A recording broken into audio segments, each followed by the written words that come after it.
Sarsa bullies mock the quiet girl's appearance. Huge mistake. She was a boxing champion. Valentina Rosenberg adjusted her oversized hoodie for the 100th time that morning as she walked through the main entrance of Eastbrook Academy. At 17, she had learned to make herself as invisible as possible, hunching her shoulders and keeping her eyes down to avoid drawing attention to features that seemed to invite commentary from her classmates. Her thick-rimmed glasses were perpetually sliding down her nose, and her unruly brown hair was always escaping from whatever ponytail or bun she attempted to tame it into. Most students saw exactly what the bullies wanted them to see: an awkward, overweight girl who dressed in baggy clothes and spoke in barely audible whispers when forced to participate in class discussions. What they didn't see were the calloused knuckles hidden beneath her sleeves, the powerful shoulders concealed by layers of fabric, or the way her eyes occasionally flashed with something that had nothing to do with fear. Just make it through. Today, she thought, clutching her worn backpack closer to her chest. Just get to graduation without any more drama. But drama seemed to follow her regardless of her efforts to avoid it. "Well, well, well," came the familiar voice that made Valentina's stomach clench with dread. "Look what crawled out of the dumpster this morning." Madison Pierce stood near the main hallway like a predator waiting for prey, her perfectly styled blonde hair catching the morning light streaming through the windows. At 17, Madison had already perfected the art of cruelty disguised as casual observation, and she wielded her social status like a weapon against anyone she deemed beneath her notice. Flanking Madison were her two constant companions, Jessica Walsh, a tall redhead whose nervous laugh punctuated every cruel comment, and Brianna Santos, whose olive complexion and athletic build made her the perfect enforcer when Madison's psychological warfare needed physical backup. "Did you see what she's wearing today?" Jessica whispered loudly enough for half the hallway to hear. "Is that the same hoodie she wore yesterday? And the day before, eh?" "Probably can't afford new clothes," Brianna added with fake sympathy. "Poor thing. Maybe if she spent less money on food and more on fashion, she wouldn't look like such a disaster." Valentina felt the familiar burn of humiliation creeping up her neck, but she kept walking, hoping to reach her locker before the situation escalated. She had learned over the past 2 years at Eastbrook Academy that engaging with Madison only made things worse. "Don't react," she told herself. "Don't give them what they want." But Madison wasn't finished. She never was. "Hey Val," Madison called out, using the nickname that somehow sounded like an insult when it came from her lips. "I'm talking to you." Valentina stopped reluctantly, her shoulders tensing as she turned to face her tormentors. Around them, other students slowed their pace, sensing the familiar dynamic about to play out. Some looked uncomfortable, but said nothing. Others pulled out their phones, ready to record whatever happened next. "There's those gorgeous eyes," Madison said with mock sweetness. "Behind those ridiculous glasses, of course. Has anyone ever told you that you'd be almost pretty if you lost about 50 pounds and learned how to dress yourself?" "Leave me alone, Madison," Valentina said quietly, her voice barely carrying over the buzz of hallway conversation. "Oh, she speaks," Jessica laughed, the sound sharp and unpleasant. "I was starting to think you were mute." "Maybe she should be," Brianna added. "Would save us all from having to listen to that weird accent when she does talk." The comment about her accent stung particularly deep. Valentina's family had moved to the United States from Russia when she was 12, and despite 5 years of practice, she still sometimes struggled with certain sounds and phrases. It was another thing that made her different, another target for Madison's cruelty. "My accent is fine," Valentina said, immediately hating how defensive she sounded. "Is it, though?" Madison stepped closer, her voice dropping to a stage whisper that somehow carried to every corner of the hallway. "Because every time you open your mouth you sound like you just stepped off the boat from whatever backwards country you came from." "Don't let them see you cry," Valentina thought desperately. "Don't give them the satisfaction." But the tears were already burning behind her eyes, and she knew that if she stayed much longer, she would break down completely in front of half the school. She turned to walk away, but Madison's voice followed her. "That's right, run away," Madison called. "Out. Just like you always do. Maybe if you spent less time running and more time at the gym, you wouldn't jiggle so much when you walk." The laughter that followed Valentina down the hallway felt like physical blows. She could hear Madison's voice continuing the commentary, describing her appearance in increasingly creative and cruel ways, and she knew that by lunchtime, everyone in school would have heard about the morning's entertainment. What none of them knew was that Valentina Rosenberg had been spending plenty of time at the gym, just not the kind of gym they would expect. For the past 3 years, ever since the bullying had started at her previous school, Valentina had been training at Murphy's boxing gym in the roughest part of town. It was the only place her father could afford, and it was populated by fighters who cared more about heart and determination than appearance or social status. Under the guidance of Mickey Murphy, a former professional boxer who had seen potential in the awkward teenager, Valentina had transformed herself into something her classmates couldn't imagine. Her seemingly soft exterior hid muscles earned through thousands of hours of training. Her quiet demeanor masked a fighter's instinct that had been honed through countless sparring sessions. But her father had made her promise when she started school at Eastbrook Academy that she would never use her skills against her classmates. "Fighting is for the ring," he had said in his heavily accented English, "not for school. You are better than those children who hurt you with words." And so Valentina had endured 2 years of Madison Pierce's cruelty, Jessica Walsh's nervous laughter, and Brianna Santos's casual violence. She had absorbed their insults about her weight, her clothes, her accent, her family's financial situation, and her general failure to meet their standards of acceptable existence. She had kept her promise to her father, even when it felt like it was killing her inside. The morning's encounter set the tone for another day of carefully orchestrated humiliation. Madison and her friends seemed to take particular pleasure in timing their attacks for maximum audience impact. During lunch, they made sure to sit at the table directly behind Valentina, commenting loudly on her food choices and eating habits. "Look at her go," Jessica whispered with exaggerated awe. "It's like watching a nature documentary about feeding time at the zoo. No wonder she's so big," Brianna added. "I've never seen anyone eat so much at one sitting." Valentina stared down at her sandwich, a simple peanut butter and jelly that her mother had packed because it was cheap and filling, and felt her appetite disappear completely. But she knew that if she didn't eat, Madison would find a way to comment on that too. There was no winning with people like Madison Pierce. "Just ignore them," she told herself. "Just get through lunch and then you only have 3 more classes."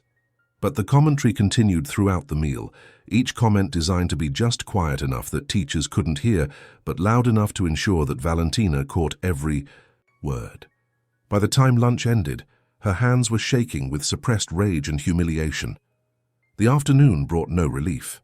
In English class, when Valentina was called upon to read aloud, Madison made exaggerated yawning gestures that had Jessica and Brianna struggling to contain their laughter. In chemistry, when Valentina's lab partner failed to show up, she was forced to work alone while Madison's group made increasingly creative comments about her appearance and supposed hygiene issues. 2 more months, Valentina reminded herself as she packed up her books at the end of the day. Just 2 more months until graduation, and then I never have to see any of these people again. But Madison Pierce wasn't content to let the day end without one final performance. As Valentina made her way toward the main exit, she found her path blocked by the familiar trio. This time, however, there was something different about their positioning. They weren't just looking to exchange a few cruel words before going their separate ways. They were positioned strategically, with Brianna blocking the main exit and Jessica standing near the side door. "Going somewhere, Val?" Madison asked, her voice carrying a new edge that made several nearby students stop to watch. "Home," Valentina said simply, trying to keep her voice steady. "Aw, that's sweet," Madison said with mock sympathy. "Back to your little apartment. Above the pizza shop, right? That's where you live, isn't it? With your parents who barely speak English and smell like garlic?" The comment about her family hit harder than any of the personal attacks. Valentina's parents worked incredibly hard to provide for their family, often pulling double shifts at jobs that paid far less than they deserved. Her father worked construction during the day and cleaned office buildings at night. Her mother worked at the pizza shop, Madison had mentioned, plus took in sewing to make ends meet. "Don't," Valentina said, her voice carrying a warning that Madison was too self-absorbed to recognize. "Don't what?" Madison stepped closer, her voice getting louder. "Don't tell the truth? Don't mention that your whole family is basically charity cases who probably shouldn't even be in this country." Around them, the crowd of onlookers was growing. Some students looked uncomfortable with the escalating situation, but none of them intervened. They stood in their safe little circles, watching the drama unfold like it was entertainment designed for their benefit. "At least my family works for what they have," Valentina said, her voice still quiet but carrying a new quality that made several people look at her more closely. "Oh, she's getting feisty," Jessica laughed nervously. "Look, out, Madison, she might sit on you." "Yeah, right," Madison scoffed. "What's she going to do, cry at me, write in her diary about how mean we are?" But something in Valentina's posture had changed. Her shoulders were no longer hunched in defeat. Her head was no longer down in submission. For the first time in 2 years, she was looking directly at Madison Pierce, and what Madison saw in those eyes made her take an unconscious step backward. "You know what your problem is, Madison," Valentina said, her voice carrying clearly through the crowd. "You think that because you have money and pretty clothes and popular friends, that makes you better than everyone else. But underneath all that makeup and designer labels, you're just another scared little girl who has to hurt other people to feel good about herself." The hallway fell silent. Madison's face went through several expressions as she processed what had just happened. For the first time in their 2-year acquaintance, Valentina Rosenberg had not only stood up to her, but had done so in front of half the school. "Excuse me?" Madison's voice was sharp with disbelief and growing anger. "You heard me?" Valentina said, her voice getting stronger with each word. "You're pathetic. You spend your entire day looking for people to pick on because you're too insecure to deal with your own problems. What is it, Madison? Daddy doesn't pay enough attention to you? Mommy's too busy with her wine and her yoga classes to notice you exist?" The crowd was murmuring now, phones coming out to record what was clearly becoming a much more significant confrontation than anyone had expected. Madison's face was flushed with rage and embarrassment. "You fat cow," Madison snarled, all pretense of casual cruelty abandoned. "You think you can talk to me like that? You think you can embarrass me in front of everyone?" "I think I just did," Valentina replied calmly. What happened next would be talked about at Eastbrook Academy for years to come. Madison, driven by rage and humiliation, lunged forward with her hand raised to slap Valentina across the face. It was the kind of dramatic gesture she had probably seen in movies, the ultimate expression of her social dominance over someone she considered beneath her notice. But Valentina Rosenberg was not the helpless victim Madison expected her to be. 3. Years of boxing training had taught Valentina to read body language, to anticipate attacks, to respond to aggression with calculated precision. She saw Madison's clumsy assault coming from a mile away and reacted with the instincts of a trained fighter. Madison's hand never made contact with Valentina's face. Instead, Valentina caught Madison's wrist with her left hand, while simultaneously delivering a perfectly executed right cross that caught Madison square in the jaw. The punch was delivered with all the frustration and suppressed rage of 2 years of abuse backed by the technical skill of hundreds of hours of training. Madison's head snapped back, her eyes rolled up, and she collapsed to the floor like a marionette with its strings cut.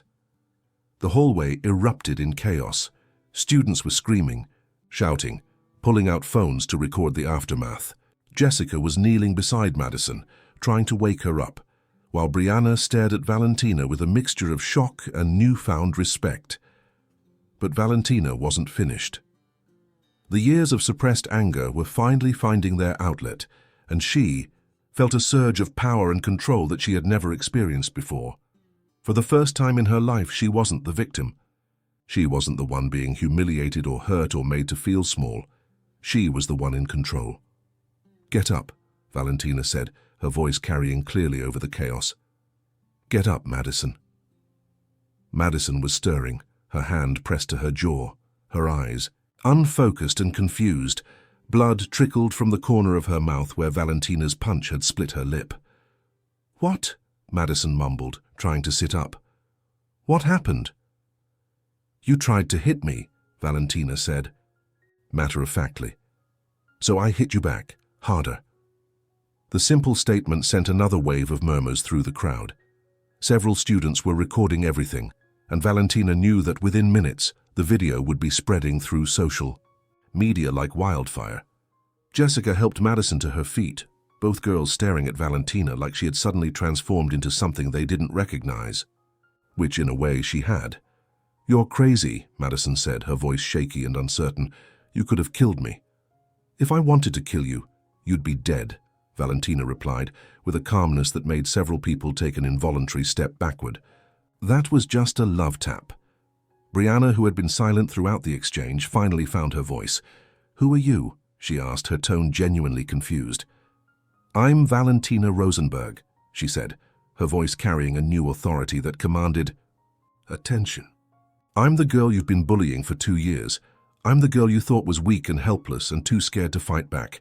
And I'm the girl who's been training at Murphy's boxing gym since I was 14 years old." The mention of Murphy's gym sent another wave of murmurs through the crowd. Even students who knew nothing about boxing had heard of Murphy's. It was where professional fighters trained, where serious athletes went to learn how to hurt people efficiently and effectively. "You're a boxer?" Jessica asked, her voice small and frightened. "3-time Golden Gloves champion in my weight class," Valentina said with quiet pride. "Regional qualifier for the Olympic trials. Been training under Mickey Murphy for 3 years. Madison was staring at her with a mixture of fear and disbelief. "Then why didn't you ever fight back before?" "Because I made a promise to my father that I would never use my training against classmates," Valentina said. "Because I thought I was better than that. Because I believed that walking away was the right thing to do." She looked around at the crowd of students who had gathered to watch the spectacle, most of whom had stood by silently for 2 years, while Madison and her friends had tormented her daily. "But you know what I realized today?" Valentina continued, her voice getting stronger. "Sometimes walking away isn't the right choice. Sometimes people mistake kindness for weakness. Sometimes you have to show bullies what happens when they pick on the wrong person." Madison touched her swollen lip gingerly, her eyes never leaving Valentina's face. "Are you going to hit me again?" "That depends," Valentina said calmly. "Are you going to keep being a bully?" Madison seemed to be struggling with concepts that were entirely foreign to her. For the first time in her life, she was the one who was scared, the one who was vulnerable, the one who didn't know what was going to happen next. "Because here's the thing, Madison," Valentina continued, taking a step closer. "I've been letting you hurt me for 2 years because I thought I was supposed to be the bigger person. But you know what? There's nothing big about letting people walk all over you. There's nothing noble about being a victim." The crowd was completely silent now, hanging on every word. Several teachers were pushing through the crowd, drawn by the commotion, but they were too late to stop what had already begun. "So here's how it's going to work from now on," Valentina said, her voice carrying the authority of someone who had finally found her power. "You're going to leave me alone. You're going to leave my family alone. You're going to stop making comments about my weight, my clothes, my accent, or anything else about me that you don't like." "And if I don't?" Madison asked, though her voice suggested she already knew the answer. "Then you'll find out what it feels like when I'm not holding back," Valentina said simply. "That punch, that was me being gentle, that was me showing restraint. You really don't want to see what happens when I stop being nice." Madison nodded quickly, her hand still pressed to her jaw. Okay, I'll leave you alone." "And you'll apologize," Valentina continued. "Not just to me, but to everyone else you've been bullying. Because this isn't just about me, Madison. This is about every kid you've made cry, every person you've made feel small, every victim of your little reign of terror." "I'm sorry," Madison said quickly. "I'm sorry, Valentina. I'm sorry to everyone." But Valentina wasn't finished. The floodgates had opened, and years of suppressed anger and frustration were pouring out. "You're sorry because you got caught," she said. "You're sorry because for the first time in your life there were consequences for your actions. But are you actually going to change? Are you going to stop being the kind of person who hurts others for entertainment?" Madison looked around at the crowd of students who were watching her with a mixture of fascination and disgust. Many of them had been victims of her cruelty at one point or another, and she could see in their faces that her reign of terror was officially over. "Yes," she said quietly, "I'll change." "Good," Valentina said, "because if you don't, I'll be watching, and next time I won't be so gentle." By the next morning, the video of Valentina's knockout punch had spread throughout the school and beyond. Students who had never spoken to her before were approaching her in the hallways with newfound respect and admiration. Teachers who had previously overlooked her were suddenly taking notice of her academic achievements and contributions to class discussions. Madison Pierce returned to school with a bruised jaw and a dramatically altered social status. The aura of untouchable cruelty that had defined her for so long was gone, replaced by a nervous awareness that her actions now had consequences. She kept her distance from Valentina and seemed to be making genuine efforts to be less actively cruel to other students. Jessica and Brianna, deprived of their leader's confidence and protection, largely disappeared into the background of school social life. Without Madison's encouragement, they seemed to lose their appetite for casual bullying. But the most significant change was in Valentina herself. The girl who had spent 2 years trying to make herself invisible was now walking through the halls with her head held high. She had traded her oversized hoodies for clothes that actually fit, and her posture radiated the confidence of someone who had finally found her power. "You know," said Danny Martinez, a quiet kid who had been one of Madison's frequent targets. As he approached Valentina at her locker, "I always wondered why you never fought back. I mean, I could tell you were strong, but I thought maybe you were just scared." "I was scared," Valentina admitted, "but not of them. I was scared of becoming like them. I was scared that if I used my strength to hurt people, I'd become just another bully." "But you didn't," Danny pointed out. "You stood up for yourself, but you didn't become mean. You could have really hurt Madison, but you didn't." Valentina nodded thoughtfully. "There's a difference between standing up for yourself and becoming a bully. It took me a while to figure that out." "So what changed? What made you finally fight back?" Valentina considered the question carefully. "I realized that letting people hurt you doesn't make you noble. It just makes you a victim. And being a victim doesn't help anyone, especially not the other people who are getting hurt." She closed her locker and turned to face Danny fully. "My boxing coach always told me that strength without purpose is just violence. But purpose without strength is just wishful thinking. I had the strength all along, but I needed to find the purpose."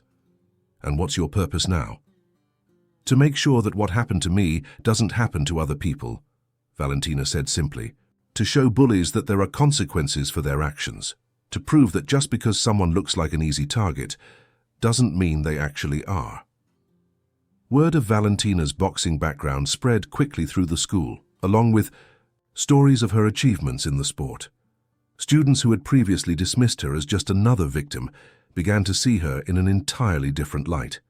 She wasn't just the girl who had finally stood up to Madison Pierce. She was a legitimate athlete with real skills and accomplishments. Mickey Murphy, her boxing coach, was proud but unsurprised when he heard about the incident. "I always knew you had it in you, kid," he said during their next training session. "But I'm glad you found a way to stand up for yourself without losing who you are."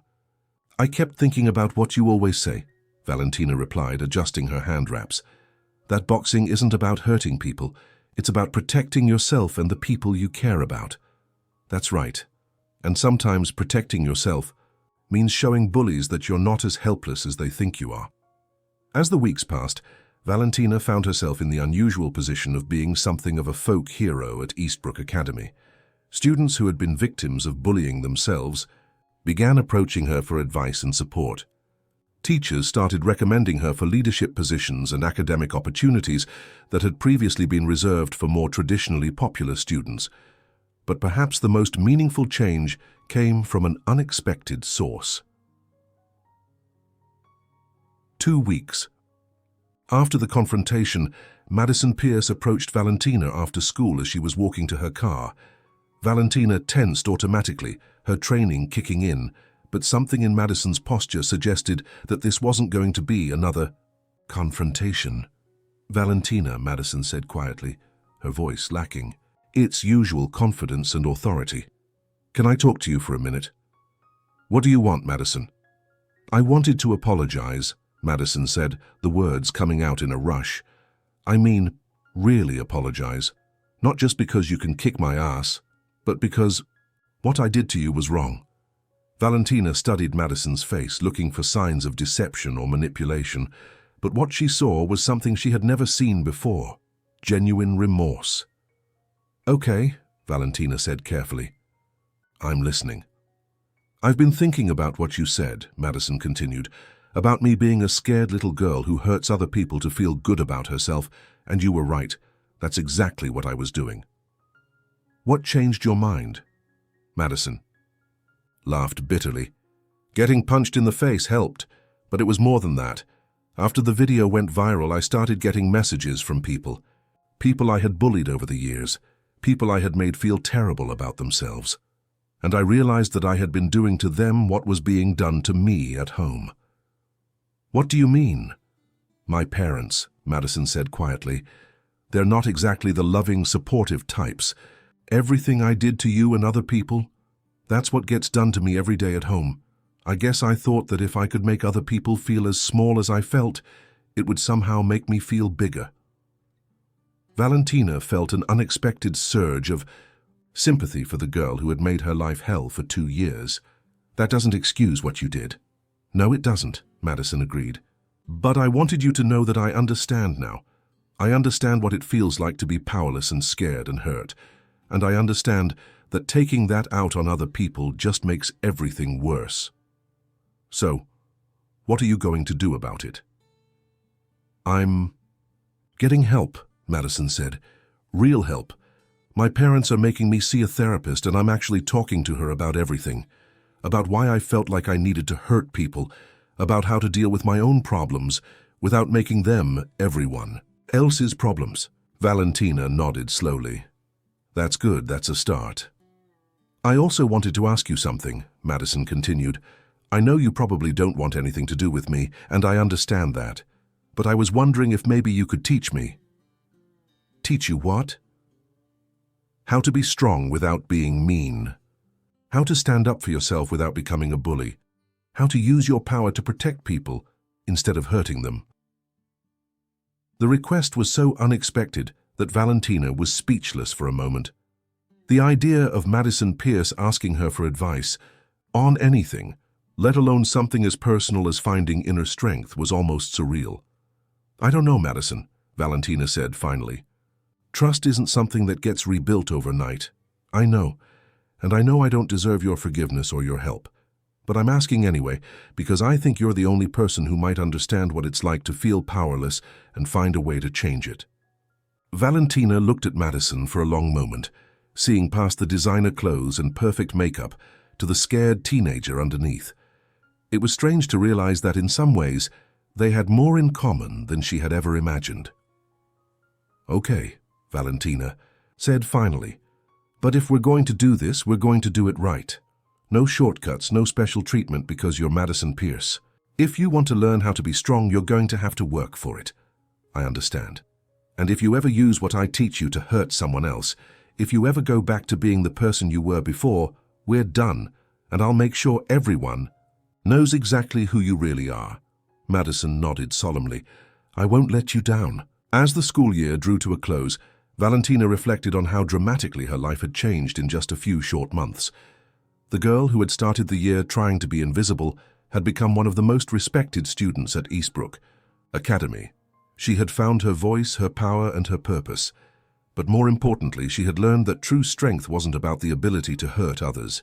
It was about the courage to stand up for what was right, the wisdom to know when to fight and when to show mercy, and the character to use your power to protect rather than to dominate.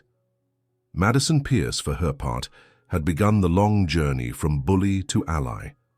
It would take time and there would be setbacks, but she had taken the first steps toward becoming the kind of person who built others up instead of tearing them down. And in the end, that transformation might have been the most important victory of all. Standing